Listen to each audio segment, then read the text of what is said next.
ದಿನ ದಿನಕ್ಕೂ ಹೆಚ್ಚಾಗ್ತಾ ಇದೆ ಮೈಕ್ರೋ ಫೈನಾನ್ಸ್ ಕಾಟ. ಸಿಎಂಗೆ ಮಾಂಗಲ್ಯ ಸರ ಕಳಿಸಿ ಮಹಿಳೆಯರು ಸಂಕಟ.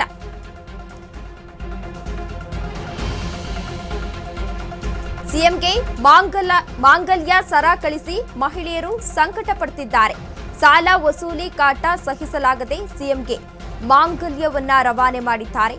ಹಾವೇರಿಯ ಹಲವು ಮಹಿಳೆಯರಿಂದ ವಿಭಿನ್ನ ಅಭಿಯಾನವನ್ನ ಹಮ್ಮಿಕೊಳ್ಳಲಾಗಿದೆ. ನಮ್ಮ ಮಾಂಗಲ್ಯ ಸರ ಉಳಿಸಿ ಎಂದು ಸಿಎಂಗೆ ಪೋಸ್ಟ್ ಅನ್ನ ಮಾಡಿದ್ದಾರೆ. ಸಿಎಂ ಸಿದ್ದರಾಮಯ್ಯನವರಿಗೆ ತಾಳಿ ಉಳಿಸಿ ಪೋಸ್ಟ್ ಮೂಲಕ ಮಹಿಳೆಯರು ಇದೀಗ ಆಕ್ರೋಶವನ್ನ ವ್ಯಕ್ತಪಡಿಸ್ತಾ ಇದ್ದಾರೆ. ಮೈಕ್ರೋ ಫೈನಾನ್ಸ್ ಕಾಟಕ್ಕೆ ಊರು ಬಿಡ್ತಾ ಇರೋ ಜನರು. ದಿನ ದಿನಕ್ಕೂ ಹೆಚ್ಚಾಗ್ತಾ ಇದೆ ಮೈಕ್ರೋ ಫೈನಾನ್ಸ್ ಕಾಟ.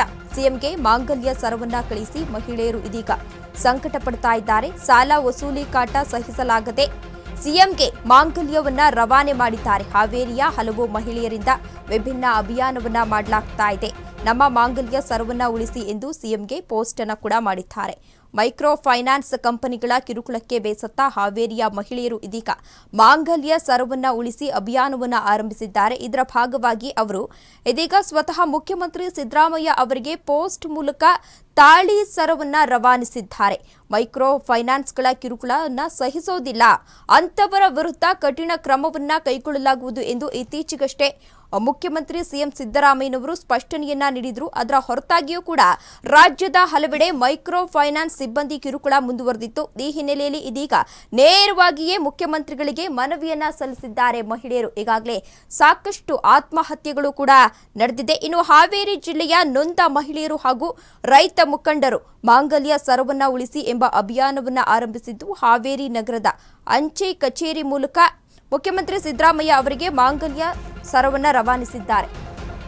ಹಾವೇರಿ ಜಿಲ್ಲೆಯಲ್ಲಿ ಮೈಕ್ರೋ ಫೈನಾನ್ಸ್ ಕಿರುಕುಳ ಹೆಚ್ಚಾಗಿದೆ. ನೂರಾರು ಮಹಿಳೆಯರಿಂದ ಮಾಂಗಲ್ಯ ಸರ ಉಳಿಸಿ ಅಭಿಯಾನವನ್ನ ಶುರು ಮಾಡಲಾಗಿದೆ. ಜಿಲ್ಲಾಡಳಿತ ಎಸ್ಪಿ ಕಚೇರಿಗೆ ಮನವಿಯನ್ನ ಮಾಡಿದ್ದಾರೆ ನೊಂದ ಮಹಿಳೆಯರು.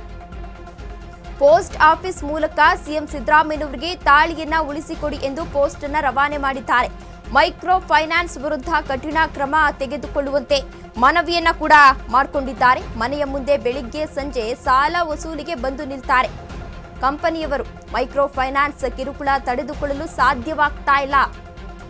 ಅದರಿಂದ ಆದಷ್ಟು ಬೇಗ ಕ್ರಮವನ್ನ ಕೈಗೊಳ್ಳಬೇಕು, ಮುಖ್ಯಮಂತ್ರಿಗಳೇ ದಯಮಾಡಿ ಆಕ್ಷನ್ ಅನ್ನ ತಗೊಳ್ಳಿ ಎಂದು ಪೋಸ್ಟ್ ಮಾಡಿದ್ದಾರೆ. ಹಾವೇರಿ ಜಿಲ್ಲೆಯಲ್ಲಿ ಮೈಕ್ರೋ ಫೈನಾನ್ಸ್ ಕಿರುಕುಳ ದಿನದಿಂದ ದಿನಕ್ಕೆ ಹೆಚ್ಚಾಗ್ತಾ ಇದೆ. ನೂರಾರು ಮಹಿಳೆಯರಿಂದ ಇದೀಗ ಮಾಂಗಲ್ಯ ಸರ ಉಳಿಸಿ ಎನ್ನುವ ಅಭಿಯಾನ ಕಾರ್ಯಕ್ರಮವನ್ನು ಶುರು ಮಾಡಿಕೊಂಡಿದ್ದಾರೆ. ಜಿಲ್ಲಾಡಳಿತ ಎಸ್ಪಿ ಕಚೇರಿಗೆ ಮನವಿಯನ್ನ ಮಾಡಿದ್ದಾರೆ ನೊಂದ ಮಹಿಳೆಯರು. ಪೋಸ್ಟ್ ಆಫೀಸ್ ಮೂಲಕ ಸಿಎಂ ಸಿದ್ದರಾಮಯ್ಯನವರಿಗೆ ತಾಳಿ ಉಳಿಸಿಕೊಡಿ ಎನ್ನುವ ಪೋಸ್ಟ್ ಅನ್ನ ರವಾನೆಯನ್ನ ಮಾಡಿದ್ದಾರೆ. ಹಾವೇರಿ ಜಿಲ್ಲೆಯ ನೊಂದ ಮಹಿಳೆಯರು ಹಾಗೂ ರೈತ ಮುಖಂಡರು ಮಾಂಗಲ್ಯ ಸರವನ್ನ ಉಳಿಸಿ ಎಂಬ ಅಭಿಯಾನವನ್ನ ಆರಂಭಿಸಿದ್ದು, ಹಾವೇರಿ ನಗರದ ಅಂಚೆ ಕಚೇರಿಯ ಮೂಲಕ ಮುಖ್ಯಮಂತ್ರಿ ಸಿದ್ದರಾಮಯ್ಯ ಅವರಿಗೆ ಮಾಂಗಲ್ಯ ಸರವನ್ನ ಇದೀಗ ರವಾನೆಯನ್ನ ಮಾಡಿದ್ದಾರೆ. ಇನ್ನು ಮೈಕ್ರೋ ಫೈನಾನ್ಸ್ ಕಂಪನಿಗಳು ಮನೆ ಬಾಗಿಲಿಗೆ ಬಂದು ಕಿರುಕುಳವನ್ನ ನೀಡ್ತಾ ಇದ್ದಾರೆ. ಮನೆಯಲ್ಲಿ ನೆಮ್ಮದಿಯಾಗಿ ಇರುವಂತಿಲ್ಲ. ಮನೆಗೆ ಬಂದ್ರೆ ಸಾಕು ಇವರ ಕಿರುಕುಳ. ಇವರು ಬಂದ್ರೆ ಸುತ್ತಮುತ್ತಲಿನವರ ಮೊದಲಿಗೆ ಕೇಳುವಂತಾಗಿದೆ. ಹೀಗಾಗಿ ಕಿರುಕುಳವನ್ನ ತಪ್ಪಿಸಿ ಮಾಂಗಲ್ಯವನ್ನ ಉಳಿಸಿ ಎಂದು ಮಹಿಳೆಯರು ಇದೀಗ ಸಿಎಂ ಸಿದ್ದರಾಮಯ್ಯನವರಿಗೆ ಒತ್ತಾಯಿಸಿದ್ದಾರೆ. ಇನ್ನು ಜಿಲ್ಲಾಡಳಿತ ಹಾಗೂ ಎಸಿ ಕಚೇರಿಗೆ ಮಹಿಳೆಯರು ಮೈಕ್ರೋ ಫೈನಾನ್ಸ್ ಕಂಪನಿಗಳ ವಿರುದ್ಧ ಕ್ರಮ ಕೈಗೊಳ್ಳುವಂತೆ ಎಸ್ಪಿ ಹಾಗೂ ಜಿಲ್ಲಾಧಿಕಾರಿಗಳಿಗೆ ಈಗಾಗಲೇ ಮನವಿಯನ್ನ ಕೂಡ ಸಲ್ಲಿಸಿದ್ದಾರೆ. ಇನ್ನು ಖಾಸಗಿ ಫೈನಾನ್ಸ್ ಸಂಸ್ಥೆಗಳ ಕಿರುಕುಳದಿಂದ ರಾಮನಗರ ತಾಲೂಕು ತಿಮ್ಮಯ್ಯನದೊಡ್ಡಿ ಗ್ರಾಮಸ್ಥರು ಕೂಡ ಈಗಾಗಲೇ ಊರು ಬಿಟ್ಟು ಆತಂಕಕಾರಿ ಘಟನೆ ಕೂಡ ನಡೆದಿತ್ತು. ಊರು ಬಿಟ್ಟು ಬೇರೆ ಕಡೆ ಹೋಗಿದ್ರು. ಅಂತಹ ಆತಂಕಕಾರಿ ಘಟನೆ ಕೂಡ ನಡೆದಿತ್ತು. ಅದರ ಬೆನ್ನಲ್ಲೇ ಕೊಡಗು ಜಿಲ್ಲೆಯಲ್ಲೂ ಕೂಡ ಅಂತಹದ್ದೇ ಘಟನೆ ನಡೆದಿದೆ. ಹಣಕಾಸು ಸಂಸ್ಥೆಗಳಿಂದ ಸಾಲ ಪಡೆದವರು ಸಾಲ ಮರುಪಾವತಿ ಸಾಧ್ಯವಾಗದೆ ಫೈನಾನ್ಸ್ಗಳ ಕಿರುಕುಳದಿಂದ ಊರು ಬಿಟ್ಟು ಪ್ರಕರಣ ಕುಶಾಲನಗರದ ನಂಜರಾಯಪಟ್ಟಣದಲ್ಲೂ ಕೂಡ ನಡೆದಿತ್ತು. ಅದರ ಬೆನ್ನಲ್ಲೇ ಇದೀಗ ಮಹಿಳೆಯರು ಫೈನಾನ್ಸ್ ಕಾಟಕ್ಕೆ ಬೇಸತ್ತು ಸಿಎಂಗೆ ಮಾಂಗಲ್ಯ ಸರವನ್ನ ಕಳಿಸಿ ಮಹಿಳೆಯರು ಸಂಕಟವನ್ನ ವ್ಯಕ್ತಪಡಿಸಿದ್ದಾರೆ.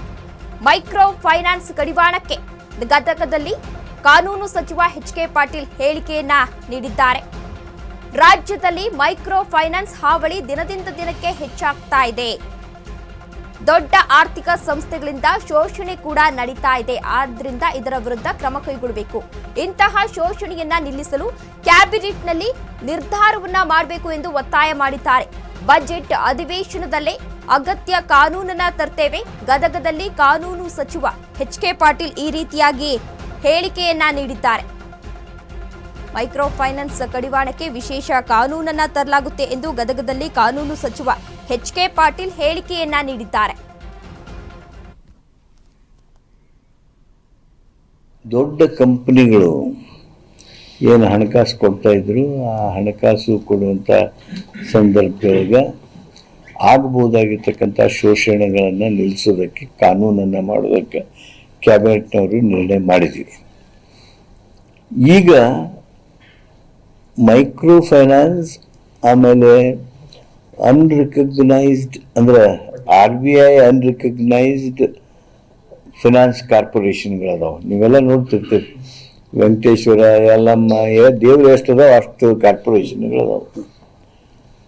ಅವ್ರನ್ನ ಈಗಾಗಲೇ ಪೊಲೀಸರಿಗೆ ವಿಶೇಷ ಅಧಿಕಾರ ಐತದ. ಅವು ಹಂಗೇನು ಕಂಪ್ಲೇಂಟ್ ಬಂದ್ರೆ ಅವ್ರು ತಗೋತಾರೆ. ಆದರೆ ನಮ್ಮ ಒಂದು ವಿಶೇಷ ಚರ್ಚೆ ಒಳಗೆ ಇಂಥ ಯಾವುದೇ ಕಾರ್ಪೊರೇಷನ್ನು, ಮೈಕ್ರೋ ಇನ್ಸ್ಟಿಟ್ಯೂಷನ್ಸು, ಆಮೇಲೆ ಕೆಲವು ಹೊರಗಿನ ಇನ್ಸ್ಟಿಟ್ಯೂಷನ್ ಅದಾವೆ, ಇಲ್ಲಿ ಬಂದು ಡಿಪಾಸಿಟ್ ತಗೋತಾರೆ, ಆಮೇಲೆ ಅವರು ಹೋಗಿಬಿಡ್ತಾರೆ. ಅಂಥ ಟೈಮ್ನೊಳಗೆ ಏನು ಮಾಡಬೇಕು ಅಂತೇಳಿ ಒಂದು ವಿಶೇಷವಾದ ಕಾನೂನನ್ನು ತರೋದಕ್ಕೆ ರಾಜ್ಯ ಸರ್ಕಾರ ಚಿಂತನೆ ಮಾಡ್ತಾಯಿದೆ.